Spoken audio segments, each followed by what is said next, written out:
de alguna manera, ¿qué destacaría? Bueno, ciertamente la decisión del Tribunal Supremo de Justicia viene a confirmar lo que creo yo la mayoría ya se esperaba, que era bueno esta línea de mantener la inhabilitación contra María Corina Machado. Es interesante allí creo que destacar la declaración dada por el jefe de la delegación de la oposición, Gerardo Blay, el día sábado, donde bueno destaca que esta decisión del Tribunal Supremo de Justicia, de la manera como se tomó, no se ajusta a lo acordado en Barbados, en el acuerdo que firmaron en Barbados. Y creo que esto es importante porque también eso explica la reacción que ha habido, obviamente, de rechazo a esta decisión y de exigir que se respete lo acordado. Y esto creo que también es importante, no solamente por el caso de la candidatura de María Corina Machado, obviamente es el tema clave, fundamental, pero también porque en ese acuerdo se incluyen una serie de elementos que buscarían o que tienen como fin hacer posible una elección que tenga, bueno, un mínimo de garantías y que sea una elección transparente y libre, que ha sido el reclamo de la oposición. Obviamente, si tú no reclamas que desde tu punto de vista se está vulnerando el acuerdo, pues bueno, seguramente seguirán, ¿no? Las vulneraciones, los abusos, los atropellos, y ya si tú no alzas la voz y no exiges que se respete el acuerdo, pues aquello al final queda como papel mojado. Yo creo que en este momento, obviamente lo que corresponde a la oposición es hacer ese reclamo. Esto no quiere decir que tanto la candidata María Corina Machado como los factores de oposición ya seguramente estén pensando, bueno, en todos los escenarios posibles, es decir, el que asoma en principio que ella no puede inscribir su candidatura si el gobierno no acepta o no está dispuesto a revertir esa decisión.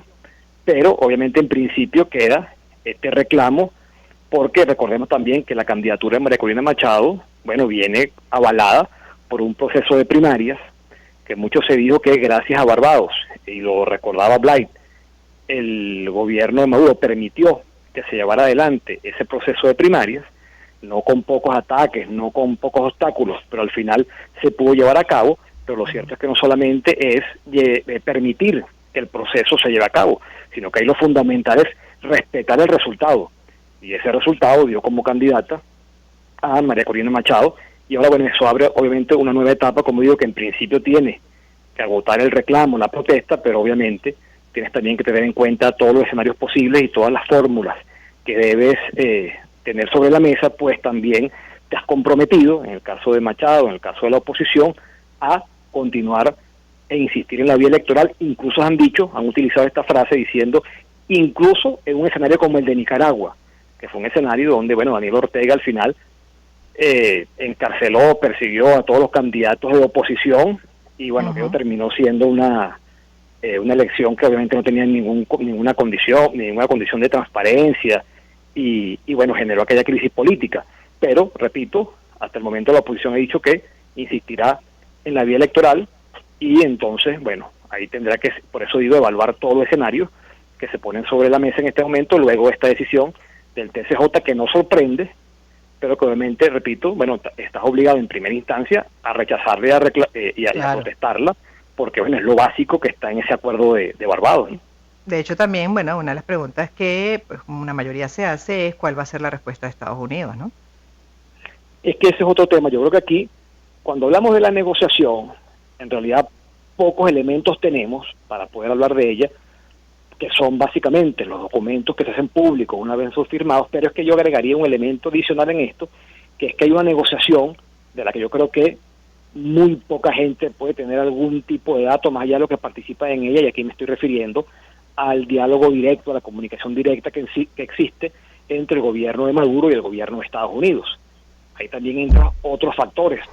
Tomemos en cuenta que también para Estados Unidos es un año electoral, y que muy rápidamente, y hemos visto las reacciones de, por ejemplo, senadores como Marco Rubio, Rick Scott, entre otros, bueno, que muy rápidamente este tema de Venezuela se le puede convertir, por ejemplo, en el estado de Florida, en un tema interno, un tema de la campaña electoral, ¿no? Por todo lo que en su momento representa el voto allí latino en Florida, que es un bastión además del Partido Republicano. Sabemos la situación que está enfrentando Biden en esta elección. Entonces también hay esos elementos, hay el elemento también, por supuesto, de la invasión de Rusia a Ucrania, también la inestabilidad en Medio Oriente, es decir, todos esos factores tienen que estar sobre la mesa para que Estados Unidos tome una decisión, que ya A en su favor, a momento... favor de los republicanos, como dices tú, dentro de este marco electoral, lo que no quiere decir que los republicanos pudiesen ser más efectivos o asumir quizás una postura más efectiva. Ya lo podemos Sí, pues evaluar en función del pasado cuando estaba Trump, ¿no? Con claro, relación al tema de claro. Venezuela.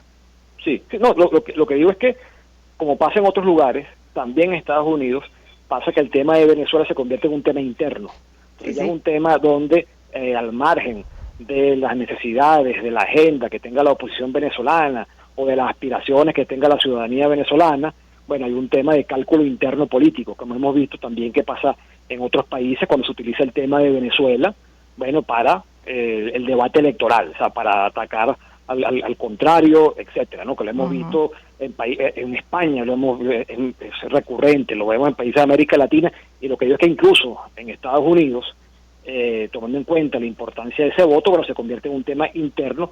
Entonces ya ahí, como tú señalas, no estamos hablando de qué tan efectiva es una política, sino de hasta qué punto las partes que están en una confrontación electoral pueden utilizarla, bueno, para sus fines. A Ujú. eso me refiero. Entonces también hay ese marco, que hay que ver el tema de Venezuela, cómo se ve afectado por ese entorno que estamos señalando, pero luego también, como digo, esa otra negociación que en realidad, bueno, los que participan en ella tendrán detalles y poco más, porque, bueno, también ahí Estados Unidos responde a sus intereses y hemos visto, bueno, la flexibilización, el tema de las sanciones, el tema del mercado energético, petrolero, la importancia que tiene en esa ecuación una empresa como Chevron, etcétera, ¿no? Las inversiones, porque además son empresas occidentales las que se han acercado buscando, bueno, retomar su relación con Venezuela, ¿no? Al margen de que no está totalmente eliminada, levantada las sanciones, bueno, la flexibilización, las licencias ya permiten ciertos avances. Entonces, Y esos recoger factores eso es muy también están allí. difícil también. Pedro, te Bueno, interrumpo entramos, para que nos comentes sobre eso. sí, Recoger eso que ya están dando es muy difícil. por eso decía que ahí entonces tienes que medir el aspecto económico, energético, un entorno internacional, un contexto internacional que es distinto a que se tenía hasta hace unos años atrás. Incluso si vemos la región, o sea, no es lo mismo tener a Petro que tener a Uribe en Colombia o a Duque, ¿no? Y así en Brasil también, o sea, en un entorno en América Latina que ha experimentado algunos cambios también con respecto al tema de Venezuela. Y bueno, es cómo buscar entonces que haya un avance sin tener que retroceder en otros aspectos. Pero obviamente por eso también señalaba el tema electoral interno, de también, bueno, hasta que tú estás obligado a algún tipo de respuesta, ¿no? Ante esto que está ocurriendo. Pero lo otro, también, como decía, bueno, ya en el caso de la oposición, bueno, es también la necesidad de buscar esos espacios internos de diálogo, de negociación, entendiendo que no solamente, porque a veces se fija todo y es válido, obviamente, ¿no? En la actuación de la candidata, pero también de los partidos. O sea, cuál es la posición de los partidos, el momento de los partidos, su disposición a buscar un entendimiento. Yo creo que hay algunas propuestas que han surgido, que hay que decir que no responden, o que no han surgido, o que no han venido de los partidos, sino de algunos otros factores que yo creo que, bueno, no poco contribuyen, ¿no? Porque el tema es cómo tú evitas que esto lleve a la fragmentación o al enfrentamiento Exacto. o a la división. Ujú. Claramente, para dar una respuesta a esto, tú no puedes buscar desplazar a María Corina Machado, que está, según las encuestas, bueno, encabezando la intención de voto, que viene de un triunfo arrollador en las primarias. Entonces, claro, el consenso no puede ser en contra de ella, sino, Ujú. bueno, a favor e incluyendo y buscando, obviamente, porque ella tendrá allí un papel protagónico en caso, repito, de que se mantenga esa inhabilitación, que es lo que se ve como un escenario el más probable. Pero bueno, de todas maneras, la voz de ella, su liderazgo, tiene que ser reconocido y respetado en esa discusión, porque repito, la idea es que, bueno, tú tengas un candidato, si no puede ser ella, bueno, que tenga fortaleza, que tenga ese respaldo, que tenga ese aval, y no abrir ya una especie de, bueno, de guerra intestina, de conflicto interno en la oposición, para ver quién toma esa candidatura. Por eso digo que tienes que ir midiendo paso a paso, y en principio creo que están haciendo, bueno, lo que corresponde, que es exigir que se respete el acuerdo de Barbados. Ujú. Ahora, obviamente eso no puede hacer que olvides del todo, o que no considere que también tienes que pasearte por todos estos escenarios que hemos ido conversando, porque, repito, has también asumir el compromiso de que vas a buscar un cambio por la vía electoral, y bueno, está claro que los obstáculos van a ser muchos en ese camino, y por eso recordaba que ese acuerdo no solamente habla de la candidatura, que repito, es clave, fundamental, pero que también incluye otros factores, otros elementos. Partamos del hecho que a este momento ni siquiera hay una fecha de elección. Además. Nosotros sabemos que este año es el compromiso que existe. En el acuerdo de Barbados se dice que es en el segundo semestre de este año, pero no tienes una fecha y tampoco sabes si, así como no han respetado el acuerdo con el tema de la candidatura, el día de mañana deciden tampoco respetarlo con la fecha y un adelanto de elecciones. Pero todo eso, todos esos elementos... Está abierto, pero Pedro, además tampoco tenemos actualización del registro electoral, que es fundamental, ¿no?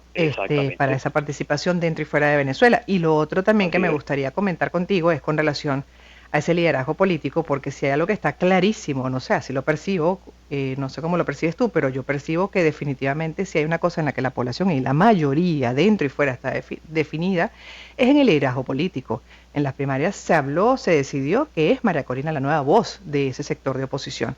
Y si se mantiene, como dices tú, esa inhabilitación, y vamos a suponer que no la dejen inscribirse, que no pueda correr en las presidenciales, igual ella va a seguir activa todo este tiempo, y al final lo que la mayoría va a esperar es que ella levante la mano de quien considere es su relevo. Es ella, así lo veo yo. Es que por eso iba en el tema de que tú no puedes abrir, digamos, este tema apuntando al conflicto, a la fragmentación y el enfrentamiento. Hay un liderazgo que sale de las primarias, inapelable, con un triunfo arrollador, como digo, y bueno, ella está al frente de este proceso. Claramente, lo ideal es que te abras, ¿no?, desde ese liderazgo a escuchar a los factores que están respaldando esa candidatura y buscar construir, por eso digo, espacios de negociación, de diálogo entre todos los factores que están involucrados. Pero por eso cuestiono a aquellos que, jugando a posición adelantada, ya parecieran no buscar o no proponer una fórmula que evite el enfrentamiento, la fragmentación y la crisis interna, sino que, bueno, se van por una vía de enfrentamiento y buscar desplazar a un liderazgo que ha sido claramente validado con el voto de la gente. ¿Hasta qué punto lo pueden hacer, Pedro? ¿Hasta qué punto lo pueden hacer? Porque es que, si te das cuenta, más bien esa mayoría está tan clara hoy en día, después de tanto que hemos atravesado, que más bien desconfía de ese tipo de actuaciones y de plano las descarta. Exactamente, la gente las identifica y al contrario las rechaza, ¿no? Pero estoy consciente, por eso digo que, y por eso subrayo, ojo, esta propuesta no ha venido de los partidos de la plataforma que se han manifestado en solidaridad y en respaldo a la candidata. Estoy hablando de algunos factores que aparecen por allí en algunos espacios y buscan como bombardear y lanzar algunas cosas. O sea, todos los partidos hasta este momento, hay que decirlo, y Vlad fue muy claro en su intervención del sábado, obviamente se mantienen apoyando y respaldando a la candidata que salió de las primarias. O sea, que yo hablo desde aquellos que ya tú ves que buscan, ¿no?, un poco generar esa confusión que obviamente solamente lleva ganancia al gobierno, porque aquí lo que se busca, bueno, es eso. Otra cosa es que tú, insisto, entiendas la necesidad de buscar ese espacio de diálogo, de entendimiento, de consultar, de evitar la imposición que genere también reacción, rechazo, ¿no? Pero obviamente hay un liderazgo muy claro y, bueno, sería totalmente descabellado buscar minarlo, disminuirlo, buscar desplazarlo para, no sé, inventarte una fórmula que, repito, solamente favorecería las aspiraciones y las intenciones del gobierno. Entonces aquí lo que viene es una etapa de rechazo a todo esto, de reclamo y de buscar construir, y lo que sí digo es que obviamente tienes que tener todos los escenarios. O sea, esto, como digo, no toma a nadie de sorpresa, pero bueno, tienes que como pasar tu proceso, ¿no? O sea, tienes que recorrer el camino. O sea, pues tú no puedes esperar que el primer día diga, bueno, por cierto, muy bien, acepto esto y aquí tengo esta persona, pues. Porque además no tienes ningún tipo de garantía, que no te la inhabiliten. Si tú ves la respuesta del Tribunal Supremo de Justicia o en el caso de María Corina Machado, ahí no hay nada, o sea, digamos, eso ahí más o menos lo que hicieron fue lo que ya el discurso político que ha hecho el PSUV, bueno, lo pusieron en una sentencia y lo firmaron, pero allí no hay, digamos, ningún elemento que hable de que es que ella está inhabilitada por algún tipo de irregularidad. En su momento, cuando le aplicaron la inhabilitación, que lo hizo el Contralor Galindo, bueno, él mismo dijo que era por un periodo de un año, ya totalmente superado. Por eso es que esto al final no se tenía ningún tipo de claridad sobre el tema, todavía no la hay. Ella jamás fue notificada, nunca se le envió a usted. Mire usted que usted sea objeto de una sanción y usted ni siquiera le mande una circular, un comunicado que digan por qué la están sancionando y que no le den entonces el derecho a la defensa. Entonces al final esto es una cuestión totalmente política, obviamente, Y la respuesta que se le ha dado, por eso ibas apelando a esa unidad, bueno, que busque en principio enfrentar, exigir que se respete ese acuerdo, así tú obviamente tengas que estar paseándote por todos los escenarios para eventualmente dar una respuesta. Pero en principio creo que lo que corresponde a lo que estamos viendo, que es el rechazo y exigir que se respete ese acuerdo. Así, y ya para terminar, porque se nos acabó el tiempo, pero bueno, igual yo creo que hemos logrado revisar los temas importantes con relación a esto que nos, como decía al inicio, nos preocupa y nos ocupa sobre lo que es pues el terreno político electoral y esos cambios que aspira una mayoría. Pedro, y con relación al discurso, vemos a un Blyde muy reservado. Incluso en el fin de semana, pues habló, ¿no? Reservándose información, pero no así del otro lado. Él incluso habló de un acuerdo como interno al acuerdo general. ¿Hasta qué punto se ha cumplido? Porque él habló de parcialmente un acuerdo que se ha cumplido, pero bueno, que en esto último se está vulnerando, se está atropellando. ¿Qué es lo que se ha cumplido? ¿Qué es lo que se sabe? Como bien dices tú, no todo se sabe, aunque del otro lado siempre lo que se responde generalmente es, bueno, negativo bueno, con la intención de contradecir cualquier cosa que surja del liderazgo opositor, pero en definitiva. Tú sabes que destacaría yo ahí, Gladys, que cuando uno habla de la negociación, hay quienes dicen, bueno, una negociación para una elección, ojo, si tú revisas el memorando de entendimiento que se firmó para el proceso de México, ahí, digamos, se habló de un proceso mucho más ambicioso, nada más y nada menos que alcanzar un pacto de convivencia democrática. Ahí no se está hablando simplemente, y digo simplemente entre comillas porque es un tema grueso, fundamental, no se está hablando de un registro electoral, de unos centros de votación, se está hablando de un pacto de convivencia democrática que permitiría, por ejemplo, avanzar con la reinstitucionalización del país, que te permitiría avanzar hacia la democratización. Entonces, ahí desde un principio, yo creo que el chavismo, por su estilo que tú has señalado, ¿no?, que sale y dispara públicamente y cuestiona públicamente, bueno, comenzó obviamente a bajarle, digamos, a cortarle las alas a ese acuerdo. Luego hay acuerdos que se han firmado, bueno, recordemos el mismo caso de Guyana, el tema del Esequibo, ¿no? Y al final eso no se ha traducido en que hay un acuerdo o una acción conjunta entre las partes sino que el gobierno actúa por su cuenta. Recordemos el Fondo Social, en su momento también anunciado, presentado, hasta ahora no ejecutado, no se ha avanzado en ese sentido, ¿no? Y ahora esto de Barbados, que bueno, nada más y nada menos que tú dices que vas a respetar la escogencia del candidato del otro sector, que tú vas a buscar un mecanismo para revisar la inhabilitación y resulta que, bueno, juicio sumario, no respeto ni una cosa ni la otra, y así comienzo entonces a vulnerar, repito, un acuerdo que buscaba nada más y nada menos que un pacto de convivencia democrática. Entonces yo creo que obviamente del lado de la oposición, sobre todo la vocería de Blyde, con una vocería, bueno, siempre muy sobria, muy seria, bueno, se ha evitado llevar esto al terreno de los medios, al espectáculo, a la descalificación, a los insultos. De hecho, Blay lo destacaba, ¿no?, ese día, de cómo de los del canal del Estado, bueno, se pasan unos mensajes súper agresivos que obviamente no facilitan ni crean un ambiente de entendimiento, ni mucho menos. Pero bueno, el chavismo creo que aquí también manda un mensaje muy claro de que no está por la labor de facilitar ningún tipo de transición, ningún tipo de entendimiento, que va a lo suyo, y que que por supuesto no va a ceder en nada que considere pone en peligro su continuidad en el poder. Entonces, es allí la dificultad de todos los que están involucrados, y aquí no solamente hablo por supuesto de la oposición, sino también de la comunidad internacional, de cómo hacer posible bajar esa resistencia y cómo hacer posible avanzar entonces unos acuerdos mínimos al menos, ya como te digo, no pensando en ese gran pacto de convivencia, sino en tener una elección, bueno, que pueda ser considerada como una elección viable, bueno, medianamente seria, ¿no? Entonces, ese es el gran desafío, pero creo que el mensaje que manda el gobierno con todas sus intervenciones es que no está dispuesto a hacer absolutamente nada que ellos consideren ponga en peligro su continuidad en el poder. Te agradezco mucho, Pedro, por haber estado estos minutos con nosotros. Pedro Pablo Peñalosa es periodista, se ha especializado en la frente política y justamente por eso lo consultamos sobre estos temas y este en particular tan complejo. Gracias por haber estado estos minutos con nosotros con este análisis. Es un análisis que yo creo que ya mucho se hace sobre la base de la propia experiencia, sobre la base de lo que uno va sumando de tantos elementos y como bien dice Pedro Pablo y lo comentábamos al inicio, es definitivamente muy, muy, muy complejo. Así que amanecerá y veremos, seguiremos analizando y seguiremos, esperando a ver cuáles son las posturas de cada parte y en definitiva, pues, qué va a pasar con las elecciones presidenciales contempladas en la Constitución para este 2024. 1:48, música.